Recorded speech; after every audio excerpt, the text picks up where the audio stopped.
of the agenda today, so we'll have a brief introduction to BIC Africa and what we want to do in this whole webinar series, which goes on for until the end of next year.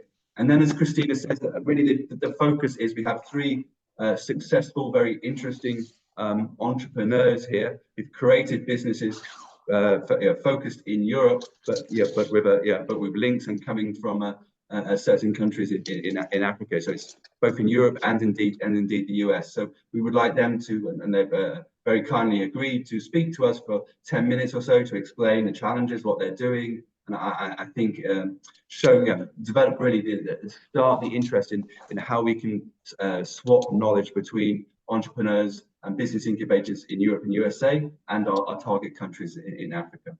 Then, of course, we have a Q&A session and discussion, and then a wrap up. Of course, we're not too many people here today, so when you ever have any questions, what I would encourage you to do is to put them into the chat, and then I can moderate them, make sure that they go to our speakers either as they're speaking or at the end it is sort of an overall Q&A panel session. Again, if you could mute your microphones at least whilst you're not talking, we would appreciate that. If that's okay, just a very brief word on who I am. I'm a manager of the international area of SBI, which is part of BIC Africa. I'm UK originally, but living and working in Portugal now. Done many projects and many activities and many incubator support actions within Africa, including Ethiopia, Angola, some of the countries which we're focusing on BIC Africa. Of course, working for a Portuguese organization, we work more in, we have a certain advantage in working in the Portuguese speaking countries, but we work across all of Africa.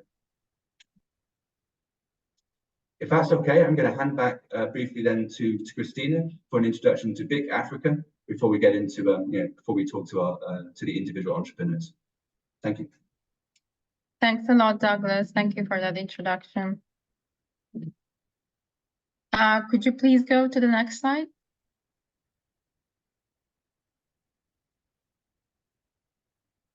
Thank you. Okay, so I would like to start introducing BIC Africa by actually introducing the organization that I'm representing, and that is also the coordinator of BIC Africa. So this is the European Business and Innovation Center Network based in Brussels. So actually EBN itself started as a EU-funded project back in 1985, and its aim was to create a network, a strong network of business innovation centers and incubators that would support entrepreneurs, and particularly those entrepreneurs that focus on innovation. So actually we have various of different support services, but one of our, let's say, key activities is the quality label that we provide to our members, the so-called EU BICs, which really is, let's say, a testament to the entrepreneurs who then join those business incubators of the quality that they have. So it's really a certification of quality, if you like. So our EU BICs, the business incubators that are part of our network, usually cover really a wide range of spectrum of entrepreneurial innovation support. So this includes incubation, acceleration, internationalization, access to funding, and other services. So that's just briefly about EBN. And next slide, please. Thank you, Douglas. So to go now to BIC Africa. So the EU program for support to entrepreneurship and MSME creation consists of, let's say, two levels. So on the one hand, we have the 5-country projects, which are really establishing and consolidating business incubators in 5 countries. So Angola, Comoros, Ethiopia, Madagascar, and Somalia. Each of them have a different implementing partner. So as you can see, 3 are led by UNIDO. The Angolan project is led by IFC, World Bank, and the Ethiopian project is led by SECWA. And they are all funded by the European Union. And on the other hand, let's say, talking about the second level, we have the BIC Africa which is really a regional network trying to interconnect all of these 5 projects and provide dedicated capacity building and networking support, and also software networking services to the wider incubation ecosystem in the region. Thank you. Next slide, please. So talking about the beneficiaries of BIC Africa, so our direct beneficiaries are most often business incubators, and the final beneficiaries are the entrepreneurs, SMEs, and startups. Of course, we also engage with other type of stakeholders, indirect beneficiaries such as policymakers, business angels, universities, EU delegations, and so on. Next slide, please. Right, so just to explain a little bit about how we support these 5 country projects.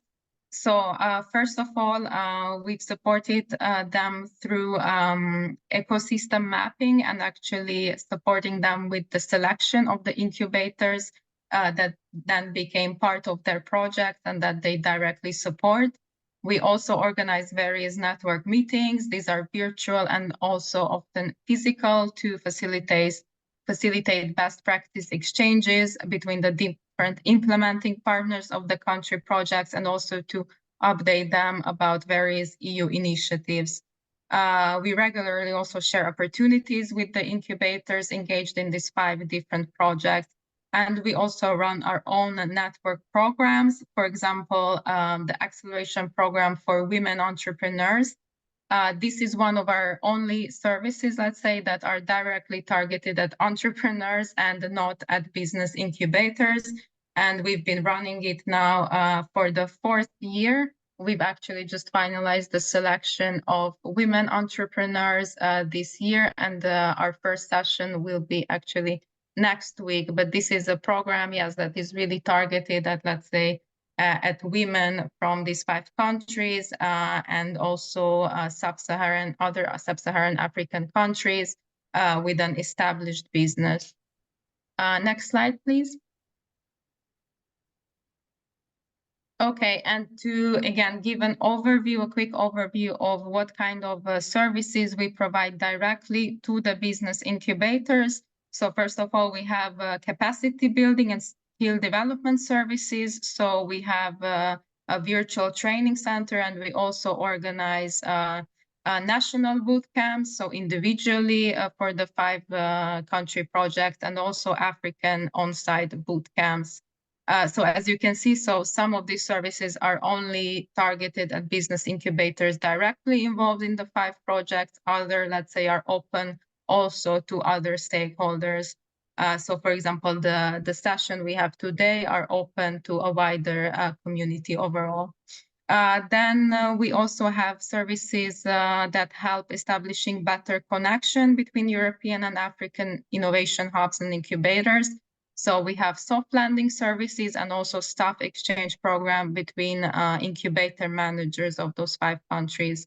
We have quality assessment activities for the incubators. So this is, again, this replicates the EBN model that I previously mentioned of the label and the quality assessment. After we have also support that aims, helps them benefiting from exchanges and cooperation. So the connection with the diaspora, which is today's session, is of course part of this, and other networking activities. And well, generally speaking, yes, we also help them explore other business opportunities and so on. So that's just an overview of BIC Africa. And I don't want to take any more time, so we can rather focus on our speakers today. So I would like to hand over the word to Douglas, who will introduce very shortly the webinar series and also our speakers. Thanks a lot. Absolutely, thanks, Christina. Yes, very quickly, let's get on with the core of the webinar today. So it's the first in a series of 6 sessions or 6 webinars under the BIC Africa Diaspora and Entrepreneurship webinar series. The idea is to reach out to communities in Europe and the US to create building of experiences and sharing of knowledge. with a focus originally on the countries Angola, Comoros, Ethiopia, Madagascar, and Somalia, but of course open to all participants across sub-Saharan Africa. Total of 6 sessions, 3 this year, 3 next year will take place. This is our first session, and really it's an introductory one. We're trying to aim at introducing the entrepreneurs currently operating, some entrepreneurs currently operating in Europe and the US, to start the conversation, to start the process, and to indeed understand what will be best to identify and to focus on in the upcoming webinars, which will be likely to be developed on specific country and sector combinations, try to get a bit deeper into certain sectors and certain countries. So within the fashion sector, within the IT sector, within the food sector, the idea is that we can pair countries and sectors and try to make sure that we have real sharing of experiences, very specific, which can be very specific to certain countries, or both in Europe, the US, and in Africa, the target countries for the BIC Africa project. So this is the aim of the entrepreneurship series. And now let's get on with the 3 entrepreneurs who have very kindly agreed to be with us today. A very brief introduction to them before we allow them to go on. So Jonas Alemo from Ethiopia started with a career in finance and then moved into entrepreneurship with his company Lovegrass Ethiopia. Back to roots to teff, and the heritage from the farmers who cultivated teff for centuries. And so we're very interested in how he's using a sector, a skill and experience from Ethiopia, and then creating a business in Europe using it.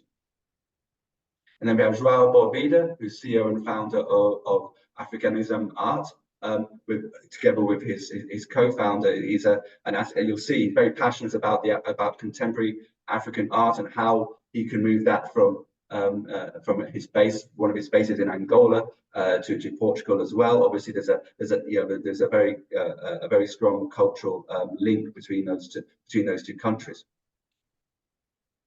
And our third speaker is Simon Demise, born in Keta, Ethiopia, but the birthplace of coffee, and his company focuses on importing coffee from various places, including Ethiopia, and is a sort of a global level business.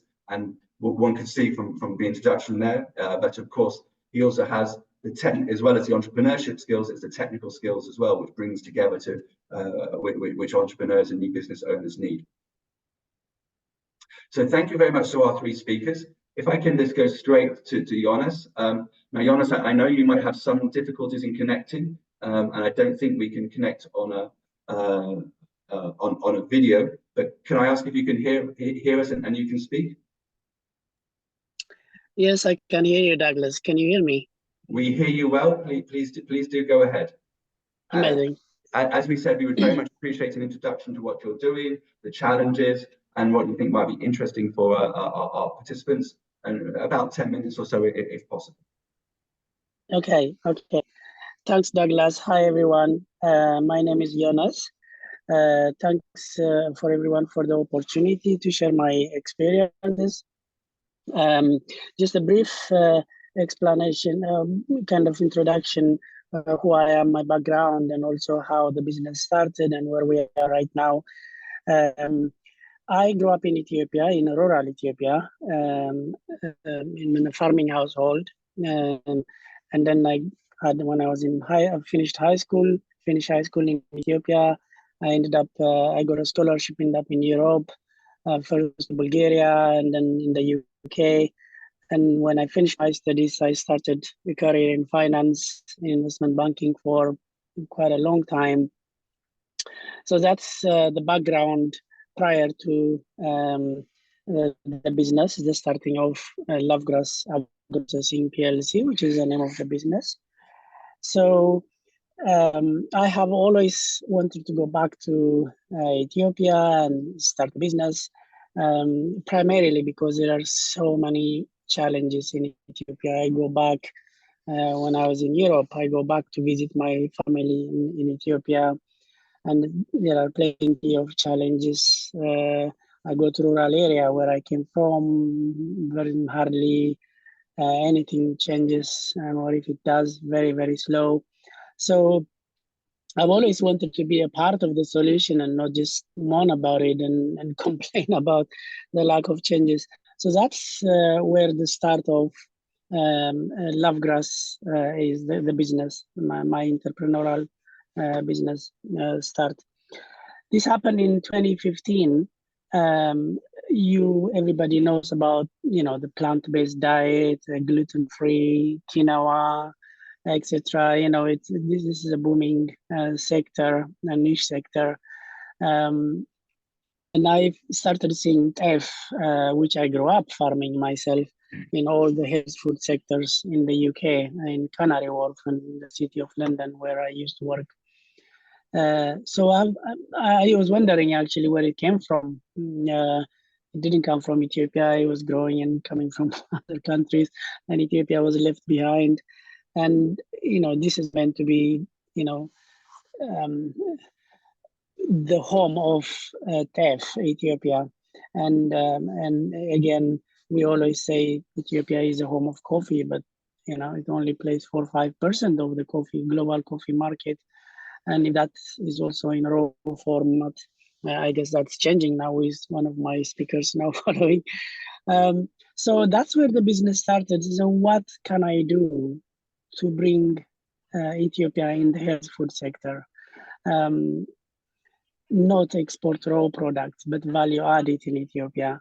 And then, the idea of developing this business started around 2014, and in 2015, by the kind of end of 2015, I resigned, and I used to work for Credit Suisse, the investment bank, and I ended up back to Ethiopia, where the business started. So Lovegrass means teff. The actual name, Lovegrass Ethiopia, is teff is Ethiopian, really. That's what it's meant to imply.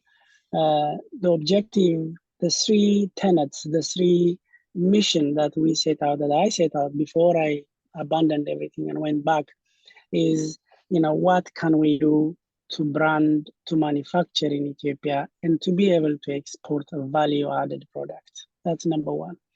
Number 2 is what can we do to improve nutrition in the country, where malnutrition is a very serious challenge. Shortage of micronutrients is a very serious challenge. What can we do? That's where the research began.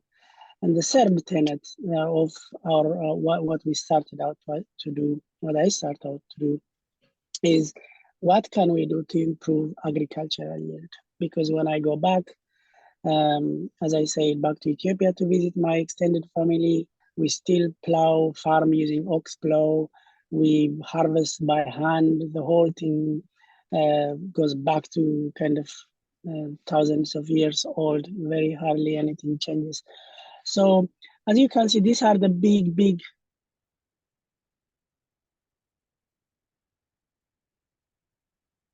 and to address.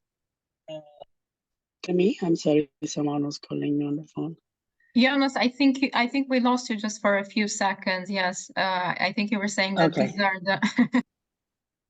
Yes, these are the main goals, the 3 tenets of Lovegrass, the company mission. So if I was to even give an advice, I would say just have those North Stars, because starting a business and growing a business is tough.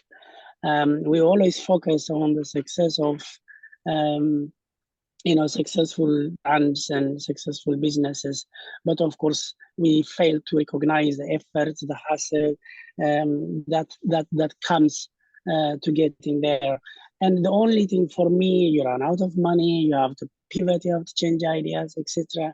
And what really keeps me going and to where I am now, what has kept me going and energized and awake during the night is I can't fail those missions, those big 3 North Stars. I want to see fully value-added products exported out of Ethiopia. I want to see some form of yield, agricultural yield improvement to the farmers, which I left behind many decades back. I want to see some form of contribution in terms of fighting malnutrition. Of course, we can't, solve it all, and then also, who knows, that may even inspire, others to follow. I may be big-headed here, but again, Silicon Valley didn't start with thousands of entrepreneurs now, a few people who started in the garage. So those big North Stars, one need to have those, and one need to be ready to be flexible and to maneuver and to pivot to get there. But although the direction may change, the destination, that focus point must be there. Obviously, I can continue going on and on. I just want to briefly say, what have we achieved? It's one thing to have a big mission, a big vision, and then this strong kind of North Stars, as I called it. Now, what we have achieved, our products that we produce in Ethiopia, in a small village called Sululta, just in the outskirts of Addis, our products are now in Selfridges, in Whole Foods, in Planet Organic, Ocado, some of the premium supermarkets in the world. Our products we have received around 10 different awards on the snacks category. We have received the Nourish Award last year. On breakfast cereal category, we've had a gold medal from the Free From Market. Chef Pasta was awarded the most innovative product of the year. So that is one of our tenets of being able to produce in Ethiopia, use Ethiopian ingredients, and really export and compete in the global market.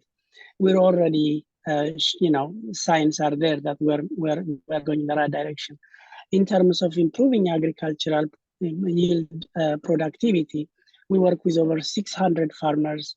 We provide them farming the equipment such as tractors, harvesting machines.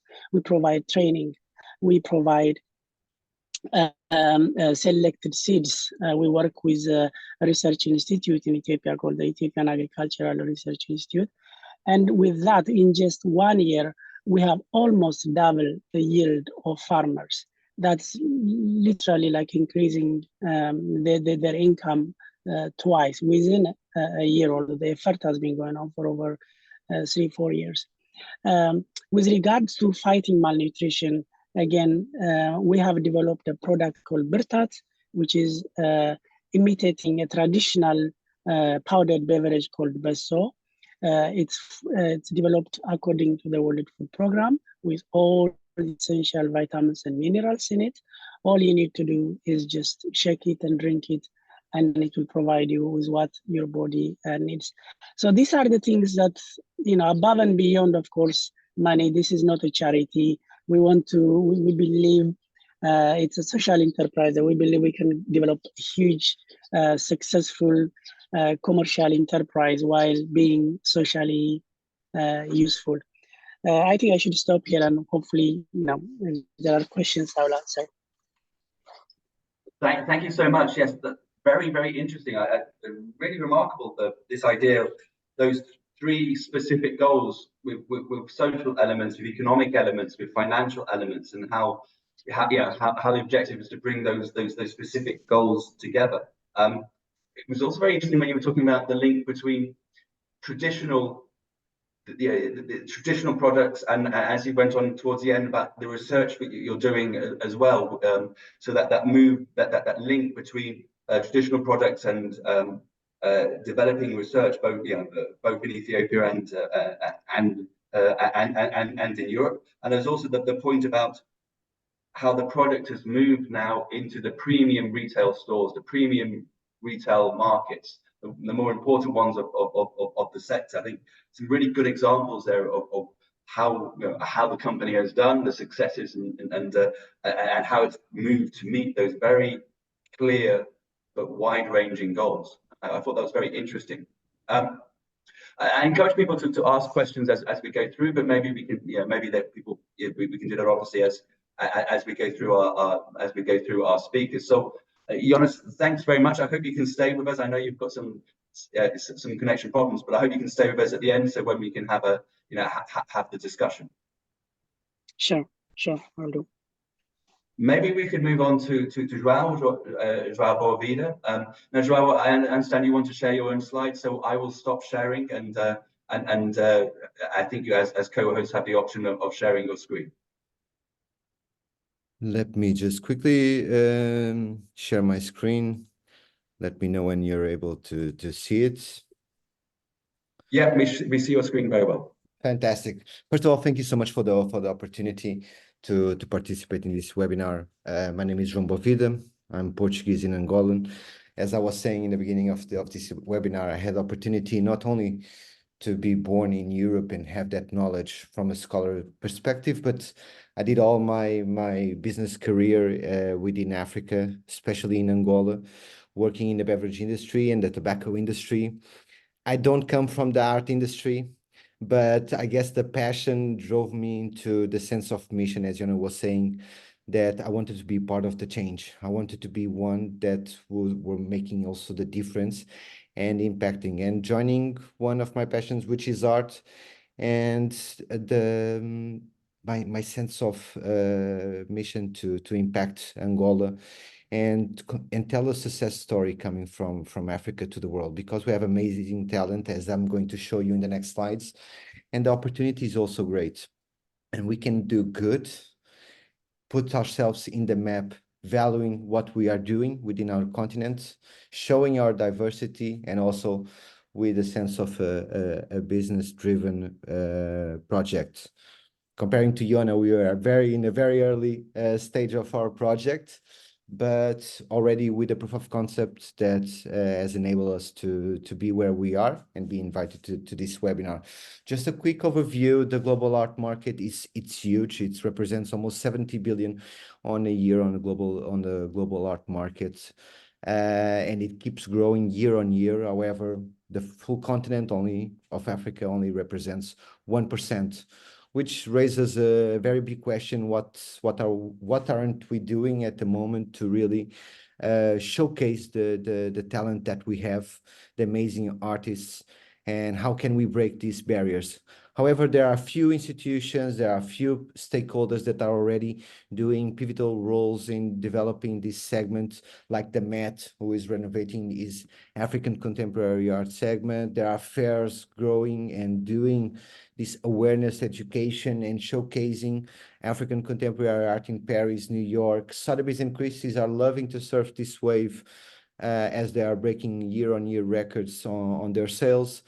From a reputation point of view, biennales like the Venezia, which is one of the most important in the world, for the first time last year gave the central stage for African contemporary artists, and this year as well they are growing their representative of this segment, which is really important to really showcase and to break all the preconcepts that are around this segment.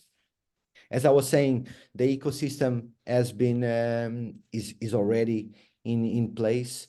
There are people developing, there are stakeholders that are doing a great job.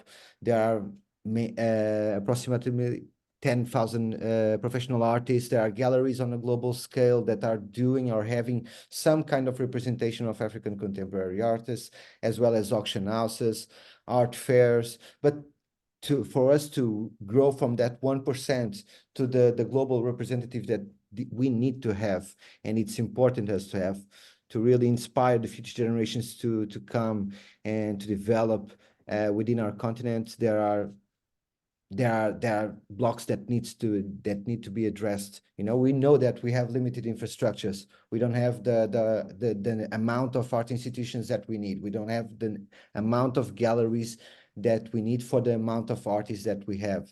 The lack of knowledge on logistics, on tributary, on foreign procedures for exports, it's well underdeveloped. We have been doing a very deep work with DHL on the global perspective, so that we are able to export from several African countries to the world, to really have this knowledge within their structure.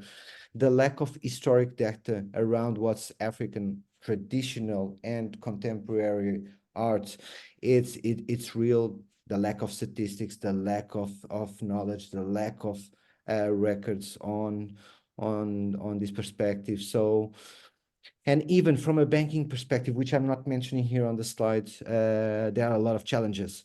The lack of agility from banking institutions, the lack of agility on commercial aspects on each country, so that we are able to pay artists in Egypt, in Angola, or receive payments from a global perspective.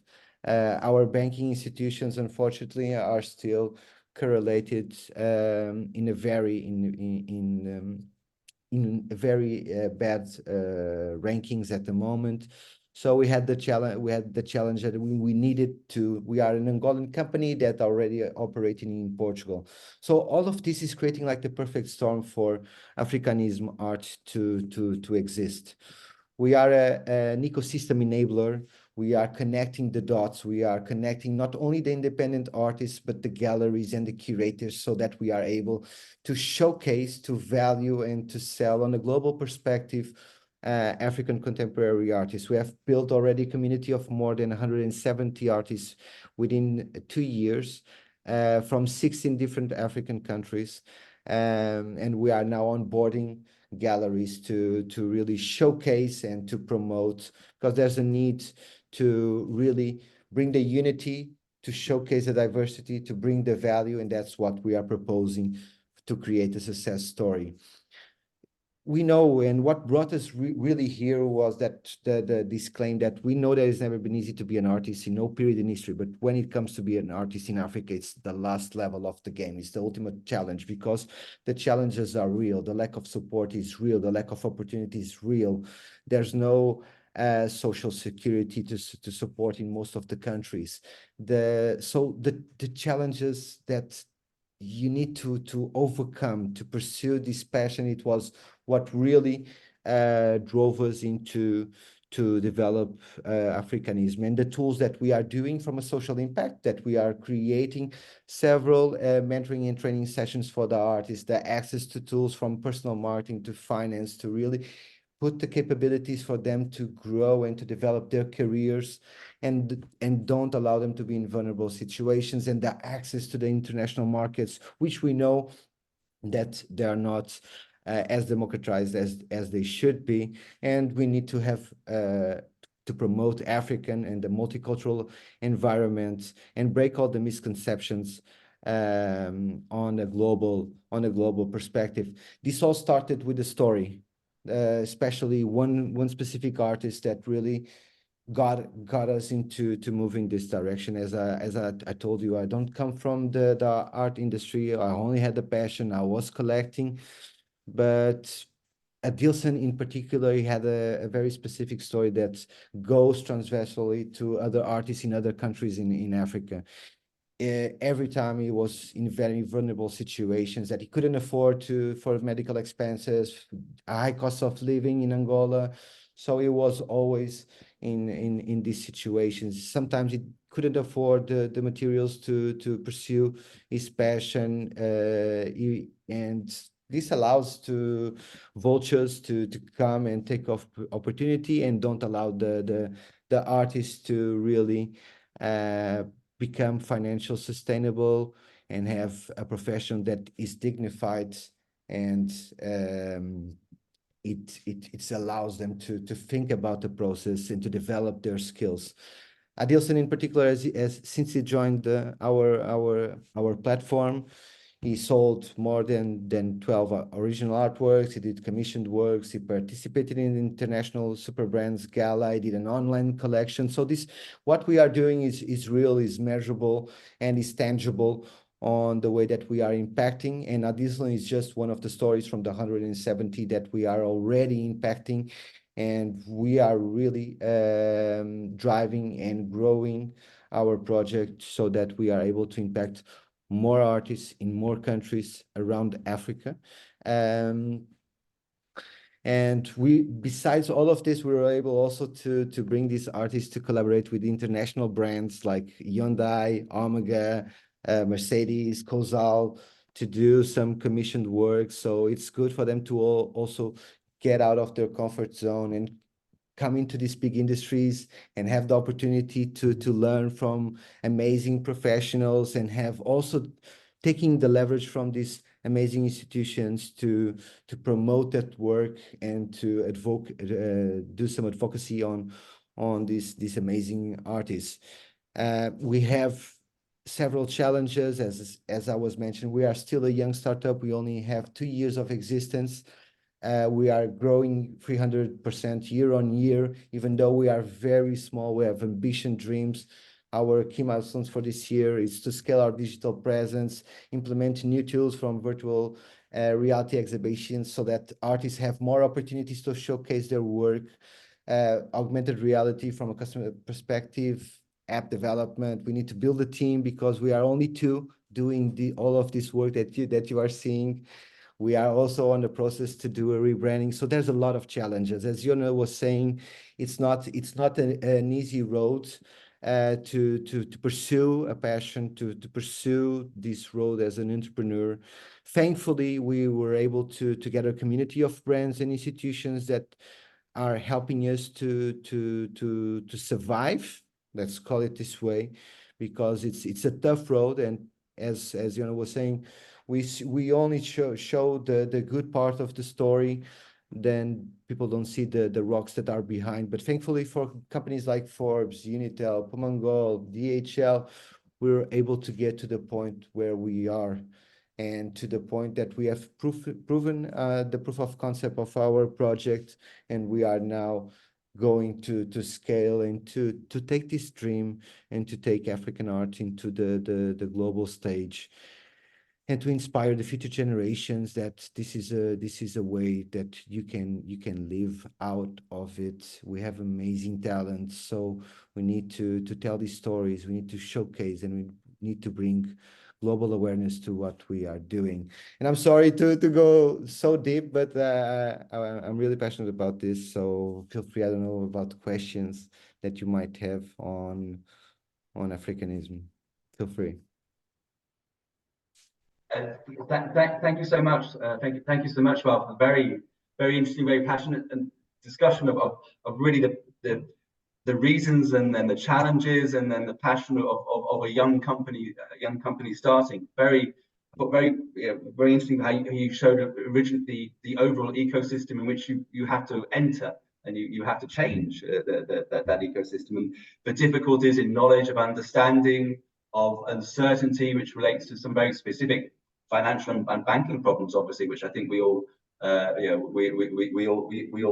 we all know about. Also, it's great how it started off as an individual story. There was an individual story, and then it grew out of that. I think that highlight is very interesting, and also how in terms of distribution and sales network, you have various ways: the digital presence, the physical presence, the links, the more and more links with well-known organizations, well-known companies, and where the your artist's work can be adapted and included, or could be shown through that. I think that very interesting model indeed of how that's of how that all works. Indeed, we do have a question from the previous discussion, but maybe I'll leave them all for the Q&A if that's all right. So if anyone could, if I could encourage people to write their questions in the Q&A, and maybe we'll then move on to Samuel.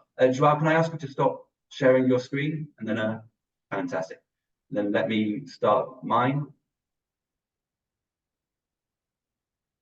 And yeah, so now if we can go to Samuel.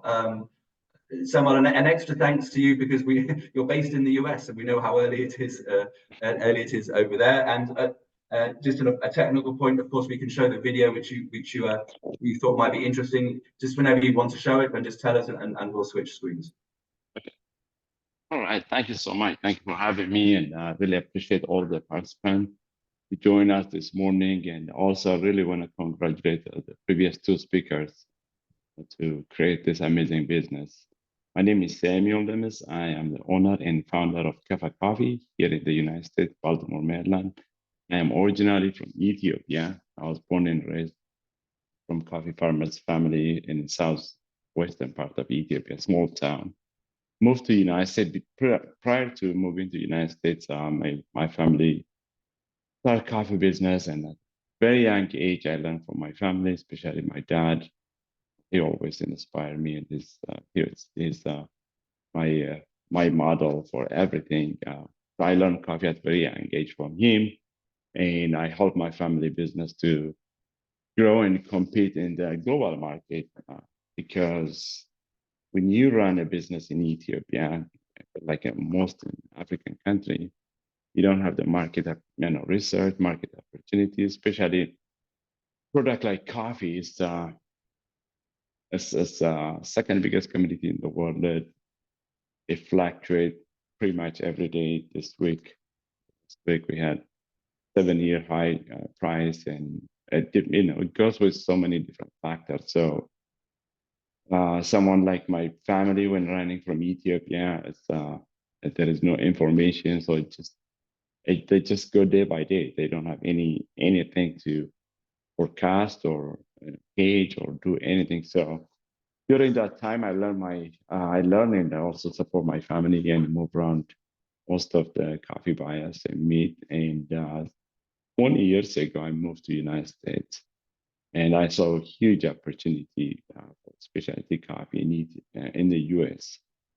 Prior to me, before me, no one was from Ethiopia opening a coffee import business in the United States. So I saw that, and I started Kafa Coffee 18 years ago. Actually, next month, May 10th, is going to be our 18-year anniversary in business.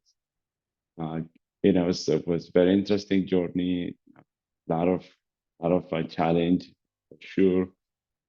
The previous two business speakers, they didn't move to another country. They are in their own country. So moving to another country, whether to Europe or US, anywhere, literally you're going out of your comfort zone. So you have to adapt so many things. It could be as easy as adapting even the weather, it's like the culture, the food, as accent, a lot of things. So I learned very, very quickly in 2 years, and I created, Open Kafa Coffee. Currently, we are one of the 33rd biggest Ethiopian coffee buyers in the world.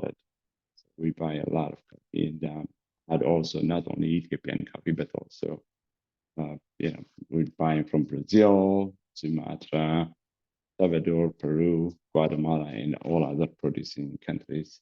And we also partnership and maybe customers in 50 states and warehouse in seven states in the United States. And also we supply a really, really big account. Some of them, they have over 400 coffee shops in the US, in the Europe, and we also have some account in Australia, Taiwan, and in the Middle East. I like challenge. Challenge is one thing that make me more strong. So many challenge I went through, but before that, when I created Kafa, I had a very clear goal. Like the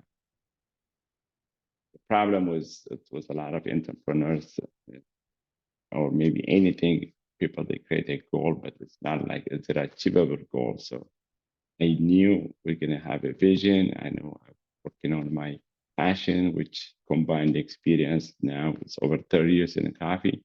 So that's my passion. That's always in my DNA. So I create achievable goals. So the most important key thing for me is like not only the goal, you have to create achievable goals. So that achievable goal is like from day one, I knew where we're gonna go and how we're gonna get all the vision. So I pretty much at this point, I mean, it's success is always a continuous thing. It's not gonna stop, but at least what at this point we achieve where we want to be, and in terms of business, also in terms of coffee knowledge, skills. Business is like you create a business, you grow a business at the same time.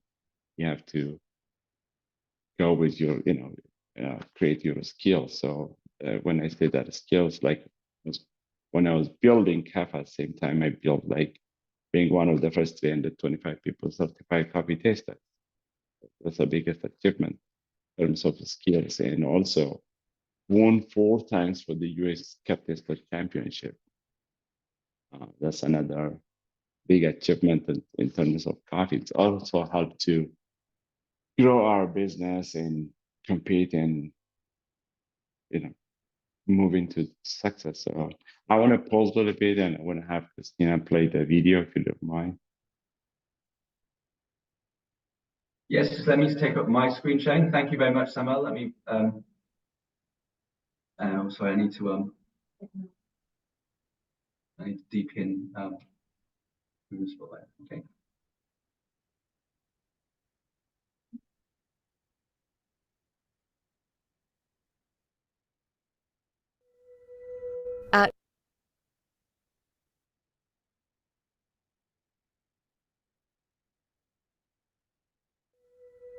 At Kefa Coffee, our top priority is supporting and sustaining the people behind the beans, as well as working hand in hand with our partners, ensuring that every bean meets our standards before it reaches the cup. Together, we are deeply committed to the growth of the specialty coffee community. Kefa Coffee. Good people, great coffee.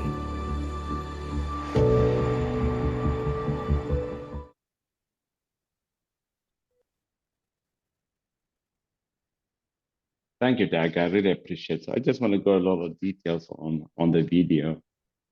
As businesses, for me, is always partnership. We are here importing. On the other side, we have a producer.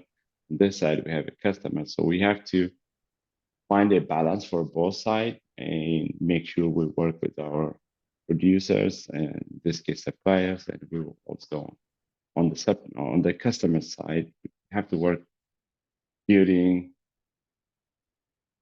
good time and bad time. So we work with challenging time like COVID time. We work with suppliers. We didn't leave anything on this side. Also, we work with really hard with our customers. During building Kefa Coffee, I just want to go back also the challenge. So many challenges we went through, including the worst recession in the world. It's happened right after Kefa started 2 years in 2008 and 9 and 10. That makes us very, very strong. Very young company going through the recession time. Is everything shut down, banks shut down, financial institutes shut down, but we pivot and we find a way to grow during that time and during the worst recession time.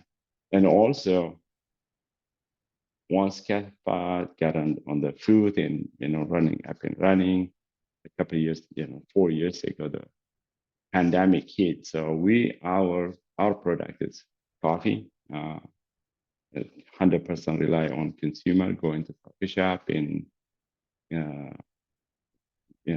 just more like it's on consumer side. So it's not like online sales or anything. So during that time, we try to find a way to grow the company. So what we did was we worked really hard with getting an account with Walmart, and we end up going to 1,500 stores in Walmart. So that makes us grow the company during the worst time. If we don't do that, will be really, really challenging to continue the company to survive and grow. But really challenges, like I always say, without challenge, we cannot, create something new. We cannot innovate. We cannot adapt. It's something innovation or anything. So I always find a way to grow during that time. It's really interesting. In general, to give for the participant, it's a little more background. It's about the volatility of the coffee. It's one of coffee's second biggest commodity in the world. At the same time, traded in the U.S. stock market, and it fluctuates all the time. And we rely also on the weather at the same time. So if one producing country doesn't produce enough, and the market's going to go up, and if we expose ourselves to long or short position, we're going to be in trouble. So there are a lot of things to manage inside this business, but at the same time, we just keep growing. Like I said, we are the 33rd biggest buyer from the globe for Ethiopian coffee. So really exciting time. It's just working hard. Right now here at 7 o'clock, 7:30 in the US. I work very hard. Last time my day 5 o'clock, and every day I put 16, 17 hours in 7 days a week. I really enjoy my office. I really enjoy what I do. Every morning when I drive to my office, I always have my plan. It's like how my day is gonna go. I don't write it down on a paper and pencil, and just have my brain just set it up. First thing, what I'm gonna do. Second thing, what I'm gonna do all day. All my 8, I'll say maybe productive hours, 12, 14 hours. Everything is programmed. Everything is planned. It doesn't go out of the plan. It's always going according to the plan. We have a good team in the office. 6 people work here in the office and headquarters in Baltimore. We have 3 people work in Ethiopia. So it's all a collaborative work, and yeah, I'm open to Q&A now. Appreciate you having me. Great.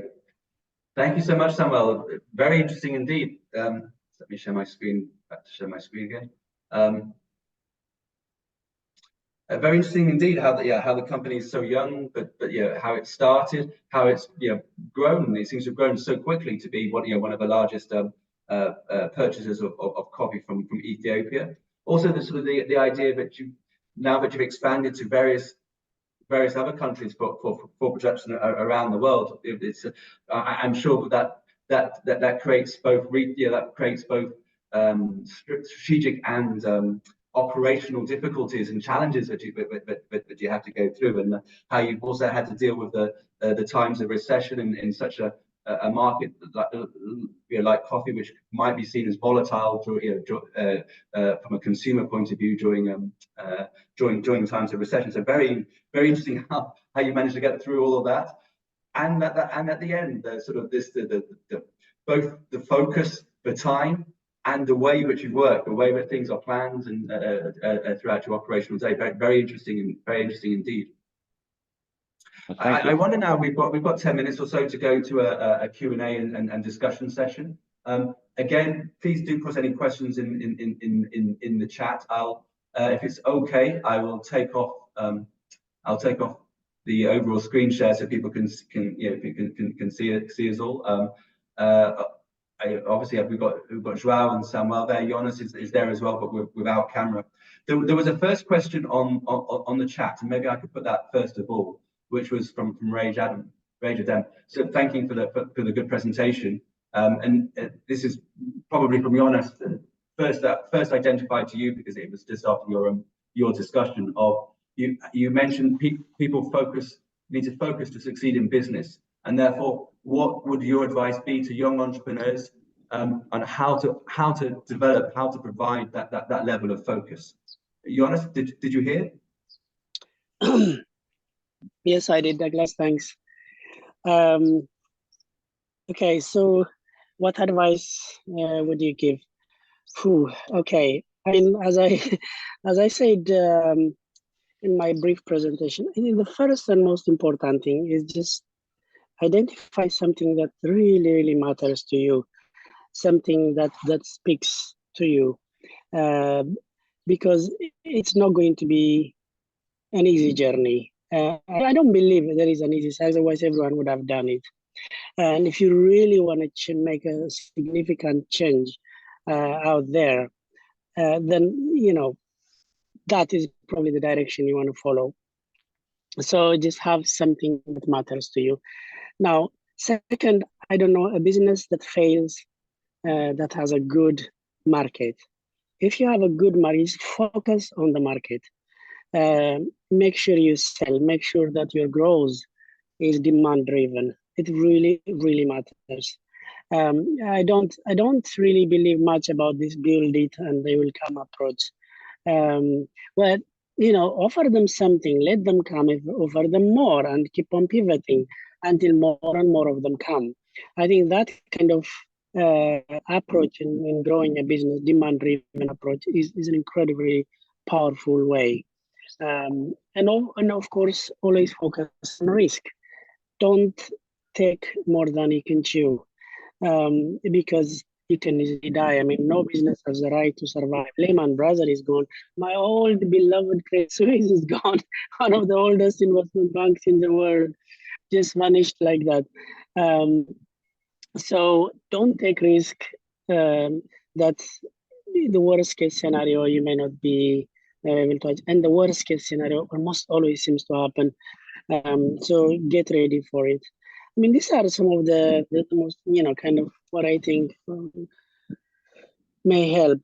But, learn to pivot, learn to change directions. That's okay. But again, it has to be demand driven. If you have demand, then you have a business. Work on that first.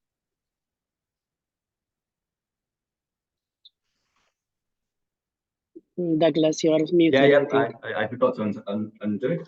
My apologies.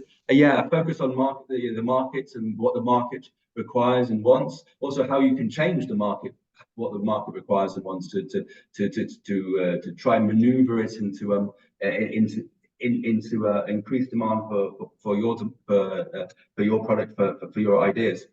João, maybe I can ask us the same question of in terms of experience for young entrepreneurs and focus, perhaps in line with one or two of the challenges which you identified as well. I was very interested when you identified the banking challenge and the financial challenge that you had whilst due to lack of knowledge within the ecosystem.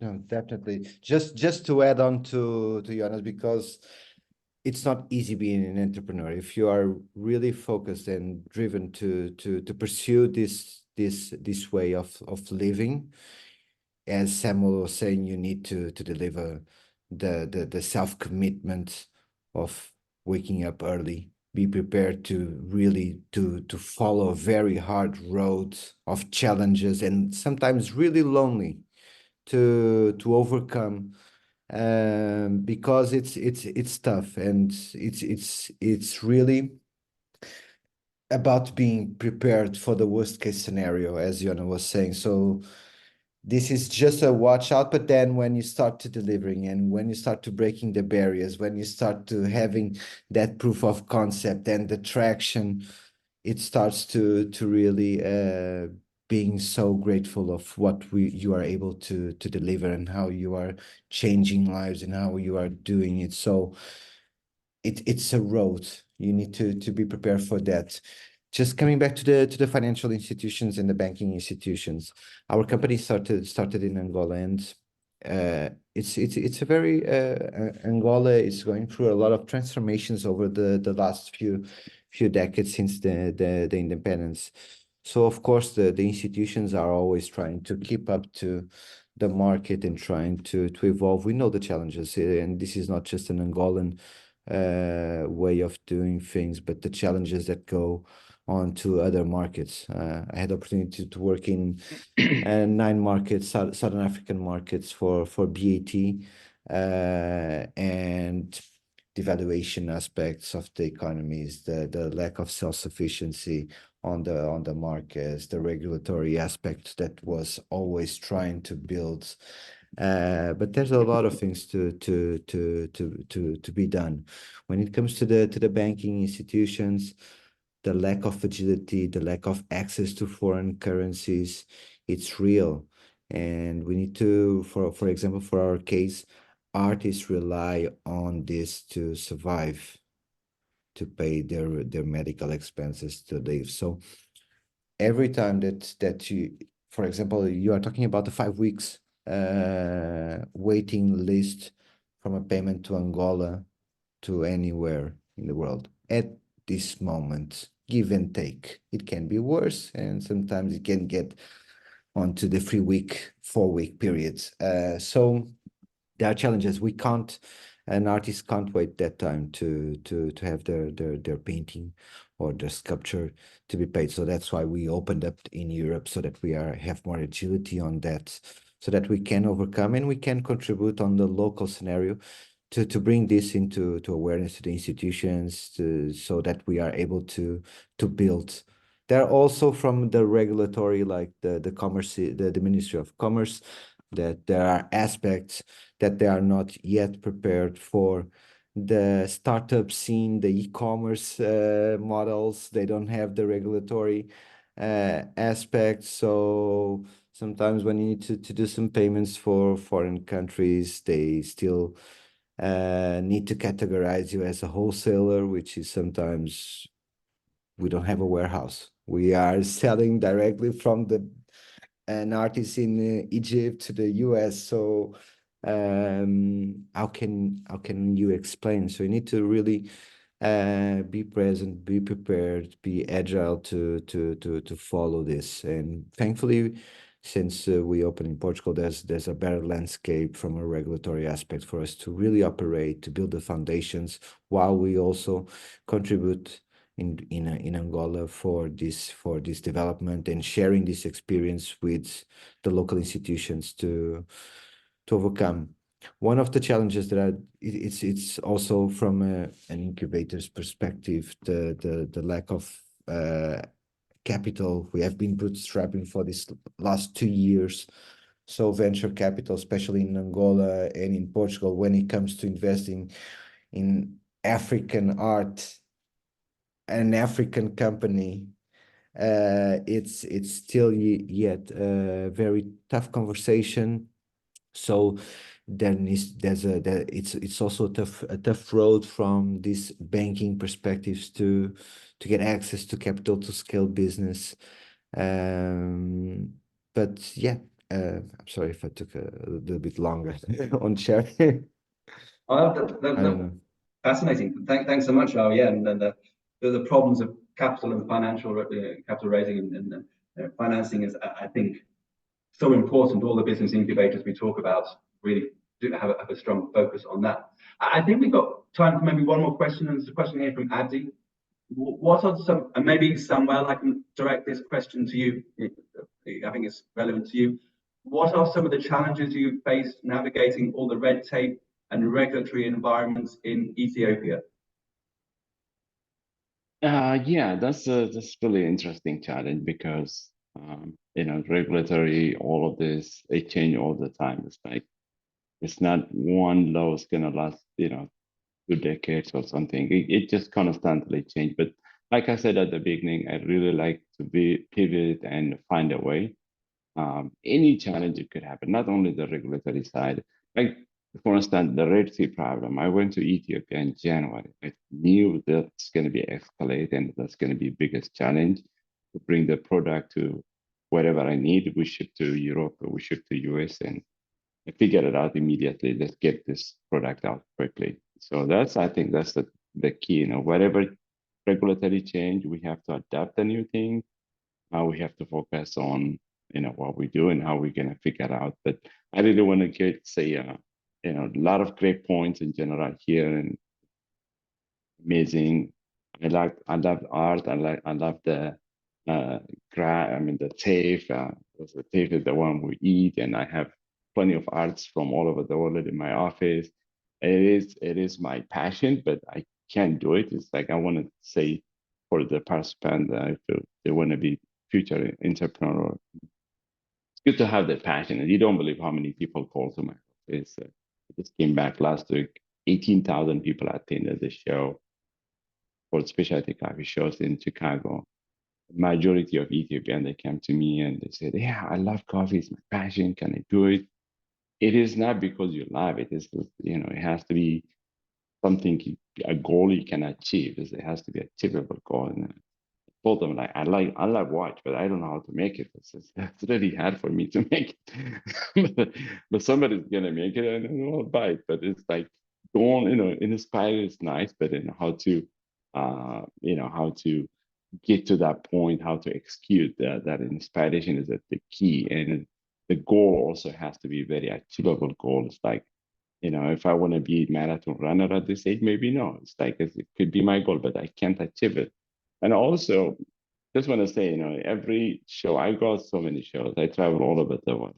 I meet amazing CEOs, and I meet so many people. And I always ask one question, like, what's the biggest challenge, for your business to succeed and for you managing employees? That's another big challenge. But mostly the best answer I've got from one person in Melbourne, Australia, she said, I am not disciplined. So I want to have everyone, like in the future entrepreneur, if I want to start a business, and the discipline is the key. You have to get discipline. That discipline includes for so many things. Working hard, coming to office, 5 o'clock or 6 or whatever time, you have to put that discipline in a place to achieve any goal. The good advice I get from my lawyer, I start, when I joined this morning, it was 7 o'clock. I already did 2 hours work. And the good advice I got from my lawyer, Gary, is like, make money when other people are sleeping. Because when everybody's up, they're gonna start thinking the same thing. So it's like, that's why I start my day 5 o'clock. So it's a lot of interesting, cool things, and I'm open. Like if someone need advice, consultation, I'm happy to they can drop me email. They can get my email from BIC Africa and drop us email. I'm happy to learn, to share my experience and for future entrepreneur, which I've been doing this for a long time. But I just want to make sure, like Africans, and you have to listen from someone went through that process. Like, problem is they don't listen. It's like I give them advice and they don't listen and they start their business. Thank you. They lost. Not too long ago, one of the guys, he lost, I don't know, $300,000. Like, I say, you don't listen to my advice. I don't ask you money. Give my advice, but just work. It doesn't fit for everyone. Like, every business has its own niche and its own experience. I stick only with one business, coffee, for the last 30+ years. So that's my advice. But opportunity is there. I'm not saying no opportunity, but do what you gotta do and stay. It's easy to be rich, but it's hard to stay the same. So when someone making a lot of money, it's like they don't stay the same. It's like they change their behavior, buying too expensive stuff. And so I think that's another good piece of advice, is like, a place to stay the same as much as possible. Don't buy so many things that you're not going to use it. If you're driving Camry, just continue Camry. Don't jump to Porsche or something. So yes, I learned a lot. This is a beautiful country. For me, it's like any country is beautiful, but I put together 2 different cultures, and that makes me more strong, and I'm enjoying life every day. I'm just working hard and go also send back to the communities. I never forget where I was born and raised, a small village, and my dad was more giving out for the people in the area. I just continued that legend and continued everyone. And then they never missed my support during New Year's time. So everything has to go back to the community. Has to go back to the society. Everything we built is like, we're not going to take it for granted. This community. I think that's an excellent way to end today's webinar. Thanks so much. I think a really good message and a really good, really good point to end today's webinar. So thanks so much. Thanks so much, obviously, to the participants. We do appreciate your time and your questions and your interaction. Thanks so much to Jonas, to Joao, to Samuel, for giving up your time. Samuel, you briefly mentioned you can be contactable, of course. The presentation and the contact will all be put onto the BIC Africa website along with the recording. I guess that'll be in the next day, in the next day or so, once we edit things down. But of course, feel free then to comment and to ask us directly any questions indeed.